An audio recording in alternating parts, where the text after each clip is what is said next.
أعوذ بالله من الشيطان بسم الله الرحمن الرحيم رب اشرح لي صدري ويسر لي أمري واحلل عقدة من لساني يفقهوا قولي واللهم ثبتنا عند الموت بلا إله إلا الله واللهم اجعلنا من الذين آمنوا وعملوا الصالحات وتواصوا بالحق وتواصوا بالآمين رب العالمين.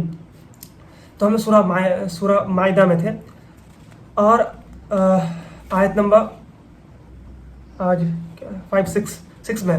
تو 6 میں اب جو جیسے ہم لوگوں کو پتا ہے کہ یہ سورہ مدنی یعنی مدینہ میں نازل ہے، یعنی اس میں بہت سارے رولس اینڈ ریگولیشن نازل ہو رہی ہے، رائٹ. اور اس میں سے ایک رول ہے کیا؟ وضو کا رول. یعنی اس میں اے ایمان والو، جب تم نماز کے لیے اکٹھا ہو تو اپنے منہ کو اور اپنے ہاتھوں کو کہنیوں سمیت دھو لو، اپنے سروں کا مسح کرو اور اپنے پاؤں کو ٹخنے سمیت دھو لو. یعنی یہ کیا ہے؟ یہ رول ہے کس کا؟ وضو کرنے کا. جو اس پہ یعنی منہ دھونے کا، کہنی تک ہاتھ دھونے کا اور سروں کے مسح کرنے کا اور ٹخنوں سے پیر دھونے کا، یہ کرنا پڑے گا. اگر یہ کوئی صحیح سے نہیں کر رہا ہے تو وہ اس کی نماز نہیں ہوئی. اور محمد صلی اللہ علیہ وسلم نے یہ فرمایا حدیث میں کہ جس نے اچھے طریقے سے وضو کیا اور پھر انہوں نے خضوع کے ساتھ نماز پڑھا تو اللہ ان کے گناہوں کو، اللہ ان کے دو درمیان کے نمازوں میں جو گناہ وہ معاف کرتا ہے. سبحان اللہ. اور یہ بھی ہے کہ اگر وضو، محمد صلی اللہ علیہ وسلم نے یہ بھی فرمایا اگر کسی نے وضو صحیح طریقے سے نہیں کیا تو اس کی نماز ہوگی ہی نہیں.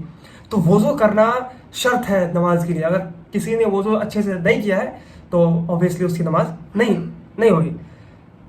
اس کے بعد لیکن یہ جنرل رول، یہ رول ہے. لیکن اس کے بعد رول کے کچھ ایکسیپشن ہوتے ہیں جو ہم سورۃ البقرہ میں دیکھے ہیں کہ اللہ کچھ رول بولتے ہیں، اللہ کچھ رول بیان کرتے ہیں، اس کے بعد ہی فوراً بعد ہی کچھ ایکسیپشن آتا ہے کہ یہ رول وہاں اپلائی نہیں ہوگا. کہاں نہیں ہوگا؟ اور اگر تم جنابت کی حالت میں ہو تو غسل کر لو. ہاں اگر تم بیمار ہو یا سفر کی حالت میں ہو تو تم سے کوئی حاجت. اب کیا ہے کہ اگر کوئی جنابت کے حالت میں اگر کوئی اپنے وائف سے مل کر آیا ہے تو انہیں کیا ہوگا؟ نماز میں جانے سے پہلے ان کو غسل کرنا ہوگا. یہ ان پر فرض ہوتا ہے. باتھنگ از obligatory. کون؟ جو جنابت کے حالت میں ہے، ٹھیک ہے. لیکن غسل اگر فار ایگزامپل کوئی اگر میڈیکل پرابلم ہے، اگر کوئی نہا نہیں سکتا ہے، اگر فار ایگزامپل کسی کو کوئی بیمار ہے، تب کیا ہوگا؟ تب اگر وہ بیمار ہو یا سفر کی حالت میں ہو تو اگر دیکھیے یہاں پر پہلے لیٹ می کلیئر کیا ہے.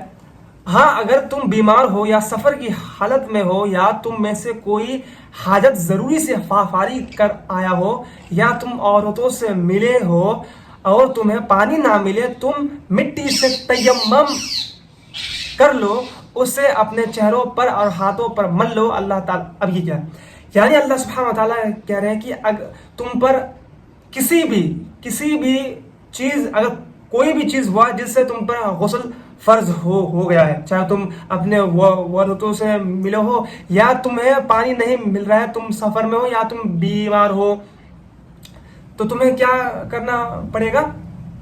تمہیں یہ کرنا پڑے گا کہ تمہیں نہانا پڑے گا، رائٹ. یعنی you have to bath. But the thing is that کہ پانی نہیں ہے یا بیمار ہے یا کچھ اور پرابلم ہے، تو اللہ کہہ رہے ہیں کہ تم پاک مٹی کو اپنے ہاتھوں پر ملو اور اپنے چہرے پر ملو. یہ رولنگس ہے تیمم کا. تیمم کب کر سکتا ہے آدمی؟ جب وہ بیمار ہو، چاہے وہ سفر میں ہو، رائٹ. یعنی یہی دو کیس، چاہے وہ بیمار ہے یا بہت بوڑھے. اور بھی اگر کوئی بہت بوڑھا آدمی ہے جس کو پانی چھونے کے لیے منع کیا گیا، یا کوئی ایسے یا کوئی جوان بھی ہے لیکن اس کو اگر ہاتھ سے اگر وہ پانی چھونا اس کو بہت دقت ہے تو وہ تیمم کر سکتا ہے. In the case of in the winter season, جو مطلب ٹھنڈ کے دن میں ایسا ہوتا ہے کہ کسی کو پانی سے الرجی ہوتا ہے تو اس میں بھی وہ تیمم کر سکتا ہے، رائٹ. اللہ اس کے بعد اللہ جسٹ مطلب رولنگز بیان کرنے کے بعد ہی اللہ فلپ کیا کرتے ہیں کہ اللہ یہ سب تم پر کیوں کر رہے ہیں؟ اللہ احسان تم پر کیوں کر رہے ہیں؟ اللہ کہہ رہے ہیں کہ اللہ تعالیٰ تم پر کسی قسم کی تنگی